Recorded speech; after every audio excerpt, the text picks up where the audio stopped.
She was a millionaire. He was just the maid's son. She invited him to play chess as a joke. But what happened next became a national wake-up call. The Langford estate in Greenwich, Connecticut, was a mansion wrapped in glass and old money. On that brisk Saturday evening, it was buzzing with laughter, clinking glasses, and artificial compliments, all wrapped in designer silk. The occasion? A charity dinner for youth empowerment in underserved communities, hosted by none other than Margaret Langford, banking heiress, philanthropist, and self-declared champion of the underprivileged.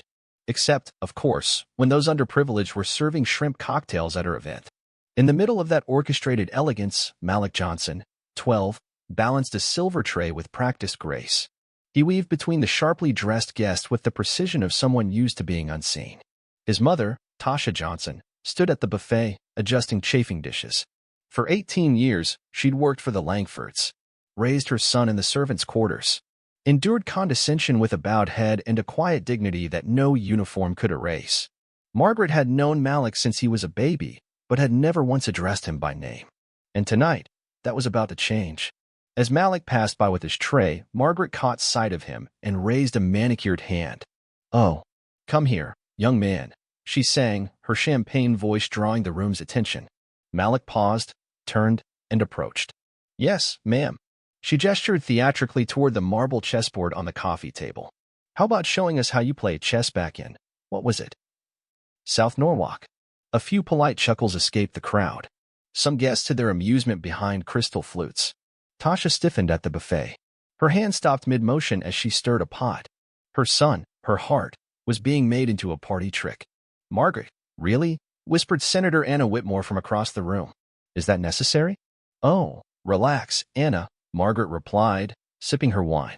"It's just a bit of fun. I mean, the event is for them, isn't it?" Them. As if Malik was not standing 5 feet away. "Come on, kid.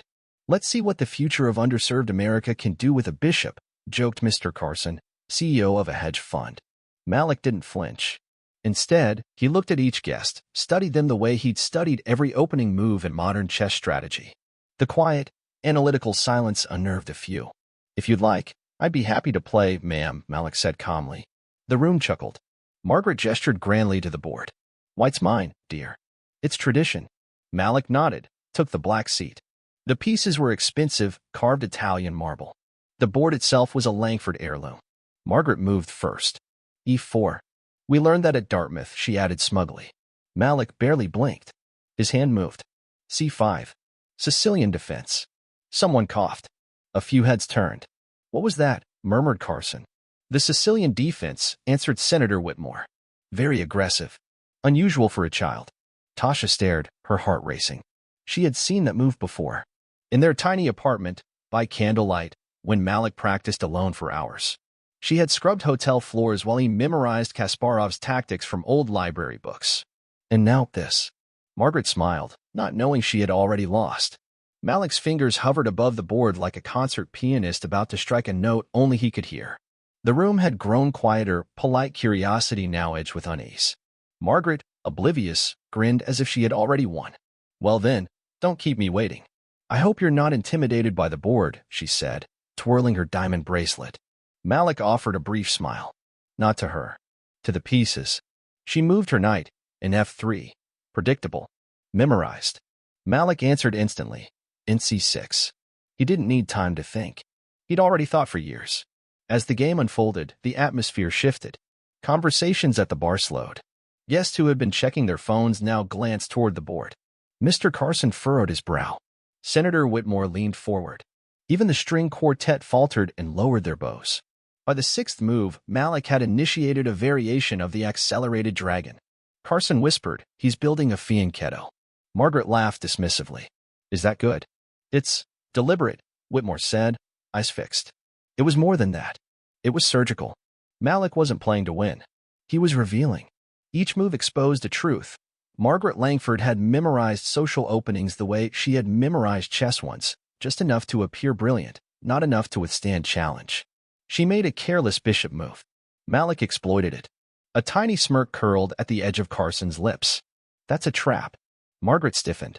"What do you mean?" "You're about to lose your queen in 2 moves." She blinked, looked down, realized it was true. I can fix this, she mumbled. But she couldn't. Malik had already closed the net. He looked up and caught his mother's gaze. Tasha stood by the wall now, apron still on, arms crossed, lips trembling with something between pride and disbelief. When Margaret lost her queen, the guests gasped. "This is getting uncomfortable," murmured someone near the buffet. "Isn't it delicious?" Whitmore replied quietly. Margaret was sweating now. Her fingers moved erratically. Her previous confidence dissolved into a kind of desperate calculation. But it was too late. On move 19, Malik sacrificed a knight, luring Margaret into a false sense of recovery. The room leaned in. Move 21. Check. Margaret jolted. Move 23. She blocked. But it was a trap. Malik slid his queen diagonally, quiet, deadly. Check again. Senator Whitmore whispered, "He's 3 moves from checkmate." Margaret's mouth was dry. "This is rigged," she said too loudly. Someone coached him. Silence. Malik leaned forward and in the calmest tone said, "No one coached me. You just assumed I couldn't know more than you." It wasn't an insult. It was a fact. And somehow, that stung more. Move 25. Checkmate. The entire room froze. You could hear the ice melt in a champagne flute. Margaret stared at the board in disbelief. Her hands trembled as she reached for a fallen rook. Across the room, someone started clapping.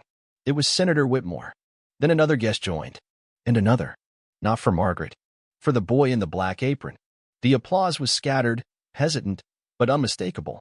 And it wasn't for Margaret Langford. Malik sat still, hands in his lap, eyes lowered, not out of submission, but composure. The game was over. The lesson had just begun. Margaret, flushed and trembling, rose from her chair. "This was set up," she hissed, scanning the room as if looking for a hidden camera. "Someone trained him just to embarrass me." No one answered. Mr. Carson took a long sip of his scotch and looked away. Senator Whitmore folded her arms. "I don't believe for a second that a boy from a maid's quarters could know all that," Margaret snapped, gesturing wildly. That was when Tasha Johnson stepped forward. She had not spoken a word all evening. Not when her son was mocked. Not when the guest whispered. Not even when she saw the fire in Malik's eyes. But now was different. "My son," she said clearly, her voice steady, taught himself. Every night, while I worked extra shifts to pay rent. He read from donated books. Played on a broken laptop someone threw away. Memorized Grandmaster games by candlelight when we couldn't pay the electric bill. The room froze. Margaret looked stunned, less from the words, more from the fact that Tasha had dared to speak in front of guests. "Mrs. Langford," Tasha continued, "I've cleaned your floors for 18 years. Watched you raise 3 children who never had to wonder if they'd eat dinner or do homework in the dark. You think Malik learned all this to humiliate you?" Tasha stepped closer, untying her apron. "No. He learned it because he refused to believe that brilliance belonged only to people like you." Gasps rippled through the crowd. Margaret's face darkened. "How dare you speak to me like that in my own home?" Tasha didn't blink. "I'm not speaking as your employee. I'm speaking as a mother." And in that moment, power shifted. Guests who once chuckled now looked away, ashamed. The woman who once hosted governors now stood exposed, defeated not just in chess, but in character. Malik rose silently, walked to his mother, and placed a hand gently on her shoulder. That's when Senator Whitmore stepped forward. "Malik," she said, "have you ever considered applying to a magnet school or prep academy?" Malik looked up, surprised. "I don't know how," he admitted. Whitmore smiled and reached into her handbag, pulling out a sleek ivory business card. "Then let's fix that. Call me Monday. I'll help you apply to a few. I also know some foundation directors who would be honored to fund your journey." Margaret's jaw clenched. "You're giving him a scholarship for beating me at a game?" "No," Whitmore replied coolly. "For beating all of us, at assumptions." Malik finally smiled. Not with pride, but with relief. For the first time in years, the world had stopped seeing his skin, his clothes, or where he came from. They were seeing his mind. 2 days after the charity dinner, the story was everywhere. Not because someone had filmed the match, no one had dared to, but because Senator Whitmore posted a long, impassioned summary on her social media. She wrote about the boy who had been mocked in front of bankers and judges, and how he'd responded not with anger, but brilliance. He didn't raise his voice. He raised the standard. By the end of the week, the post had over 1.2 million shares. Headlines followed. "Boy in apron checkmates billionaire host in front of her guests." 12-year-old chess prodigy humiliates classist elites. Who was Malik Johnson? America's new symbol of raw talent. Suddenly, Malik Johnson became a name. He was invited to speak on local radio. Anonymous donors offered laptops, tutors, and full scholarships. A prep school in Boston extended an immediate acceptance. But Malik asked only one thing. Can I still use the public library? Because that was where it all began. Not in a mansion. Not at a gala. In a corner of the city where forgotten kids opened dusty books and dreamed. In her mansion, Margaret Langford sat alone. The invitation stopped. Her name was quietly removed from 3 charity boards. Even Mr. Carson hadn't returned her calls. But worse than the silence from her peers was the mirror. For the first time, she saw not just her reflection, but the assumptions it carried. She hadn't just lost a game. She had proven that her entire idea of superiority rested on a lie. That wealth equaled intelligence. That color defined potential. That service equaled silence. Meanwhile, Malik wasn't interested in revenge. He launched a free online program, Checkmate Barriers, teaching chess to kids in underserved communities. Chess teaches you that every piece matters, he said on CNN. Even pawns. Especially pawns. At 13, Malik stood in front of a crowded hall at a civil rights conference. He wore a navy suit and spoke with quiet conviction. Some people say racism today is subtle. But when a boy like me gets laughed at for picking up a chess piece, that's not subtle, it's systemic. We're not asking for the game to be rigged in our favor. We're just asking to sit at the board. The crowd stood in applause.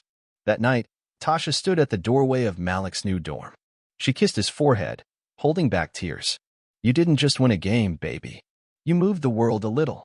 Malik smiled, holding the same old chess set from home. I'll keep playing, Mom. Just not to win. To teach them how to see us differently.